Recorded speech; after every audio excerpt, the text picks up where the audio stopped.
Objet de toute la surveillance de l'Institut de radioprotection et de sûreté nucléaire, le nuage radioactif en provenance du Japon crée plus de peur que de mal. Pour le moment, à Météo France, on observe simplement son déplacement. On va modéliser justement le déplacement de ces particules grâce à nos modèles. Donc il faut imaginer qu'on va essayer de suivre toutes ces particules dans l'espace et dans le temps pour voir comment elles évoluent. Justement, ces particules évoluent dans le bon sens puisqu'elles se diluent dans l'atmosphère depuis une dizaine de jours maintenant. Il sera même difficile de les détecter. Ça s'est énormément dilué, ce qui fait qu'on est arrivé à des taux de l'ordre de, comme on dit, 1 becquerel mettons par mètre cube, quand on sait que le taux de radon que l'on a de manière naturelle partout sur toute la Terre, pratiquement, c'est de l'ordre de 10 000 becquerels. Donc détecter 1 parmi 10 000, c'est impossible.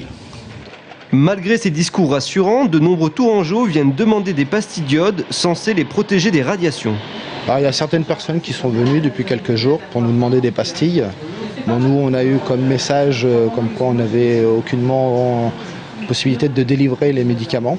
Effectivement, la prescription de ces pastilles est rigoureusement encadrée par la pharmacie centrale des armées. Une précaution bienvenue car une pastille d'iode est dangereuse pour la santé en cas de mauvaise utilisation. Elle contient en effet 1000 fois la dose d'iodure journalière à ne pas dépasser. Prendre 1000 fois cette dose à l'avance parce que les gens ne vont pas forcément le prendre au bon moment, c'est ridicule parce qu'en fait on va charger 1 fois, 2 fois la glande thyroïde et on peut entraîner un dysfonctionnement de la glande en prenant comme ça des doses conséquentes. Le nuage radioactif circule à plus de 20 km dans l'atmosphère et devrait atteindre la France par l'ouest cette nuit.